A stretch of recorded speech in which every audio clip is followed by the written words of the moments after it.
Hi friends, welcome to my channel. Today இந்த சமையலில் பார்த்தீங்கன்னா பிரியாணி கறி குழம்புக்குலாம் ஏற்ற மாதிரி ஒரு சூப்பரான மசாலா பொடி தான் ஃப்ரெண்ட்ஸ் இன்றைக்கி நம்ம பண்ண போகிறோம்.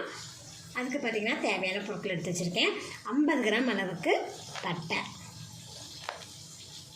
அதனால் இந்த மாதிரி சன்ன பட்டையாக சுருள் பட்டையாக வாங்கிக்கோங்க. அப்போ பார்த்திங்கன்னா உங்களுக்கு மிக்சியில் பொடிக்கிறது நல்லா ஈஸியாக இருக்கும். இது கூடவே பார்த்திங்கன்னா கிராம்பு பார்த்திங்கன்னா 20 கிராம் எடுத்திருக்கேன். 50 கிராம் பட்டைக்கு 20 கிராம் அளவுக்கு கிராம்பு, 25 கிராம் அளவுக்கு ஏலக்காய்.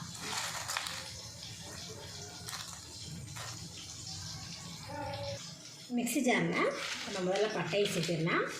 பட்டையை பார்த்திங்கன்னா நல்லா நீலப்பட்டையை நல்லா சின்ன சின்னதாக கையிலேயே உடச்சி சேர்த்துக்கோங்க. அப்போ உங்களுக்கு பார்த்திங்கன்னா சீக்கிரமாகவே பொடியாயிடும்.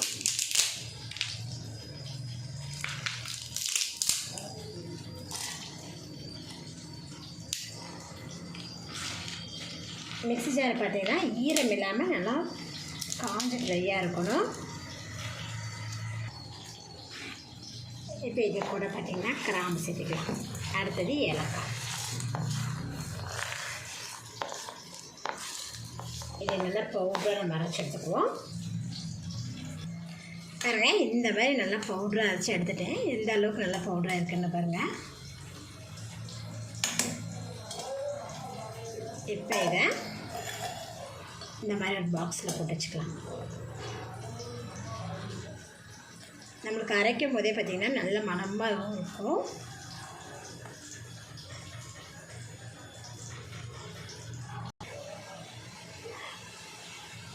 இந்த பட்டகிராம் பொடி பார்த்திங்கன்னா பிரியாணிக்கு செய்கிற மாதிரி இருந்தால் நீங்கள் 1 டீஸ்பூன் அளவுக்கு சேர்த்திக்கலாம். மட்டன் குழம்பு, சிக்கன் குழம்புக்குலாம் 1/2 டீஸ்பூன் அளவுக்கு சேர்த்திக்கலாம். இது சேர்த்தும் போது பார்த்திங்கன்னா குழம்பு நல்லா வாசமாகவும் நல்லா டேஸ்ட்டாகவும் இருக்கும். பாய் வீட்டில் பிரியாணி மசாலா எல்லாம் பார்த்திங்கன்னா இந்த மாதிரி இதெல்லாம் சேர்த்துவாங்க. ரொம்ப டேஸ்ட்டாக இருக்கும் ஃப்ரெண்ட்ஸ். நீங்கள் இதை போல் ட்ரை பண்ணி பாருங்கள். இந்த வீடியோ பிடிச்சா லைக் பண்ணுங்கள். மறக்காமல் ஆன்லைன் சேனலை சப்ஸ்கிரைப் பண்ணிக்கோங்க. நன்றி.